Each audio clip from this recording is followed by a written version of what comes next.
Malini Devi multi speciality hospital, Christian Peta, 5వ line, కావలి.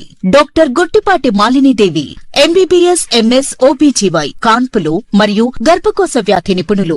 Malinidevi multi speciality hospital నందు అందించు వైద్య సేవలు: సాధారణ కాన్పులు, సిజేరియన్లు, లాప్రోస్కోపిక్ ద్వారా గర్భసంచికి సంబంధించిన ఆపరేషన్లు, ట్యూబెక్టమీ, పిల్లలు లేకుండా operation, high risk pregnancy, ectopic pregnancy మరియు గర్భసంచి నీటి బుడగలు, గర్భసంచి జారిన ఆపరేషన్లు, రొమ్ముగడ్డలకు చికిత్స, నెలసరి ఇబ్బందులకు చికిత్స, మెనోపాజ్ సమస్యలకు చికిత్స చేయబడును. స్త్రీలకు సంబంధించిన అన్ని సమస్యలకు చికిత్స చేయబడును. పిల్లలు లేని వారికి ప్రత్యేక చికిత్స కలదు.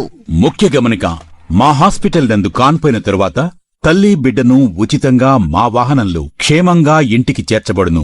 మా హాస్పిటల్స్ ప్రత్యేకతలు: ICU, lab, AC and non AC rooms, 24 గంటలు మెడికల్ షాప్, ప్రతి రూమ్ నందు వేడి నీటి సదుపాయం కలదు. Welcome to CMD news. నా పేరు కామాక్షి. ముందుగా నేటి వార్తా విశేషాలు. నక్సల్ అమర్చిన మందుపాత్ర పేలుడులో అమరులైన పోలీసులకు ఏసీపీ సదానందం, పట్టణ ప్రముఖులు ఘన నివాళులర్పించారు. ఈ సందర్భంగా జాన్ విల్సన్ ట్రస్ట్ ఆధ్వర్యంలో వృద్ధులకు నూతన వస్త్రాలను పంపిణీ చేశారు. 1990వ దశాబ్దంలో పోలీసు ఉద్యోగం కత్తి మీద సాము లాంటిదని, ఆ కాలంలో యూనిఫామ్ వేసుకుని బయటికి వెళ్తే తిరిగి వచ్చేదాకా నమ్మకం ఉండేది కాదని ఏసీపీ సదానందం అన్నారు. నక్సలిజం విస్తరించిన ఆ సమయంలో 1991 డిసెంబర్ 19న Husnabad John Wilson, CI Yadagiri సిబ్బంది విధి నిర్వహణలో ఆర్టీసీ బస్సులో వెళ్తూ బాంబ్ బ్లాస్ట్ లో అమరులయ్యారు. కానీ అప్పటి నుంచి ఇప్పటి వరకు హుస్నాబాద్ ప్రాంత ప్రజల హృదయాల్లో ఎస్ఐ జాన్ విల్సన్ పేరు చిరస్థాయిగా నిలిచిపోవడం గొప్ప విషయమని గుర్తు చేశారు. వారి ఆదర్శాలను స్ఫూర్తిగా తీసుకుని నేడు పోలీసులు ముందుకెళ్లాల్సిన ఆవశ్యకత ఉందన్నారు.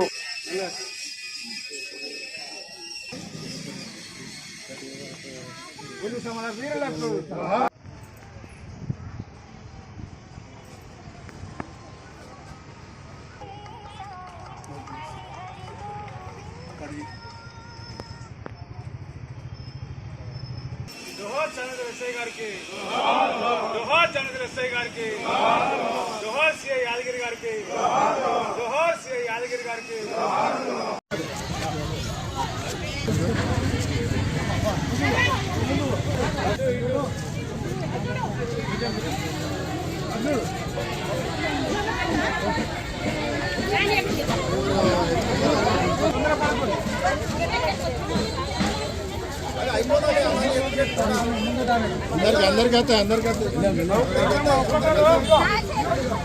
కీర్తిశేషుడు శ్రీ జాన్ విల్సన్ గారి యొక్క 34th వర్ధంతి కార్యక్రమానికి హాజరైన గ్రంథాలయ చైర్మన్ గారు, అలాగే పుర ప్రముఖులు అందరూ, ఉత్సవాల పుర ప్రముఖులు మరియు మా పోలీసు సిబ్బంది అందరికీ కూడా నా యొక్క నమస్కారాలు. నన్ను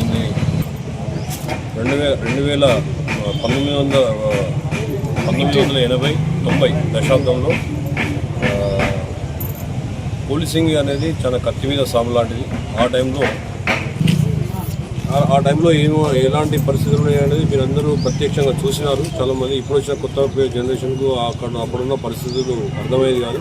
నేను కూడా యూనిఫామ్ వేసుకొని డిపార్ట్మెంట్లోకి వచ్చినాక ఒక 10 సంవత్సరాలు కూడా ఇంటెన్షన్లీ యూనిఫామ్ వేసుకొని బయటికి పోతే మళ్ళీ ఇంటికి తిరిగి వస్తావా రావా అనే ఒక పరిస్థితి ఉండేది. అలాంటి పరిస్థితుల్లో ఈ కల్లోలితమైన ప్రాంతం ఉండేది ఉస్మానాబాద్ ప్రాంతంలో. చాలామంది యువత నక్సలిజం వైపు ఆకర్షితులయ్యేవారు. అలాంటి పరిస్థితులలో 89లో ఇక్కడ ఉద్యోగ నిర్వహణలో భాగంగా వచ్చి రామవరంలో ఆర్టీసీ బస్సును కాల్చాలనే ఉద్దేశంతో రామవరం వెళ్ళి 1991 డిసెంబర్ 19వ తారీఖు రోజు బ్లాస్టింగ్లో చనిపోయారు. ఆయనతో పాటు సిఐ గారు, అలాగే ఇతర ఆర్టీసీ సిబ్బంది అందరూ కూడా అసలు పోసారు. తగిన సంఘటన అయినా కానీ ఇప్పటికి కూడా ఉస్మానాబాద్ ప్రజల మెదళ్లలో మనసులో ఇంకా చిరస్థానంగా ఆయనకు ఒక గొప్ప స్థానం ఇచ్చారు. ఇది చాలా చాలా గర్వకారణం. పోలీస్ డిపార్ట్మెంటే గర్వకారణం. ఇవాళ Ramavaram blasting John Wilson sir, Yadagiri sir, revenue సిబ్బంది, ఆర్టీసీ కార్మికులు, డ్రైవర్, చాలామంది కొంతమంది సివిలియన్స్ కూడా బ్లాస్టింగ్లో చనిపోవడం జరిగింది. 34 సంవత్సరాల క్రితం.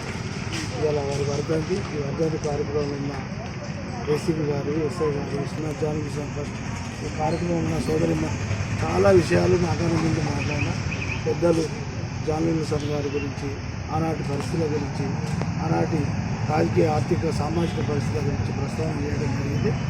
ప్రత్యేకంగా పోలీసు అని అంటే రక్షకుడు. అంటే ఈ ఏరియాలో 34 ఏళ్ల క్రితం ఇప్పుడు ఢిల్లీ పోలీస్ అని పైన గవర్నమెంట్ ఈ గవర్నమెంట్ కూడా కొద్దిగా కార్యక్రమాలు పెట్టింది. పోలీస్ అంటే ఒకప్పుడు పోలీసులతో మాట్లాడాలన్నా, ఫోన్ చేయాలన్నా, స్టేషన్ పోవాలన్నా ఆనాటి పరిస్థితుల్లో కొద్దిగా భయం ఉండే. ఇప్పుడు ఎవరు పడితే వాళ్ళు వచ్చి అంటే వాళ్ళ సమస్యను చెప్పుకోవడానికి ఒక స్వతంత్రము, మా వాళ్ళు పోలీసులు అన్న ఒక గౌరవము ఏర్పడ్డది సామాజికంగా. అది కంటిన్యూగా ఇక్కడ పునాది వేసింది జాలిన్సన్ సార్. ఆయన చాలా త్యాగాలు చేసి మరి ఆయన ప్రాణ త్యాగం చేసి ఆయనతో చాలామంది చనిపోయారు. ఆయన పెళ్ళి సంబంధం ఇచ్చినటువంటి లీవ్లో ఉండి కూడా ఆనాటి పరిస్థితులలో స్పెషల్గా డ్యూటీలో పోయి ఆయన చనిపోవడం జరిగింది. ఏది ఏమైనా మనం సమాజంలో జరుగుతున్న పరిస్థితులను ఎప్పటికప్పుడు అధ్యయనం చేస్తూ సమాజంలో ఒక మంచి నిలబెట్టడానికి ఎవరైతే ప్రయత్నం చేశారో వారిని గౌరవిస్తూ ఈ వ్యవస్థను అసలు మొత్తం భారతదేశంలో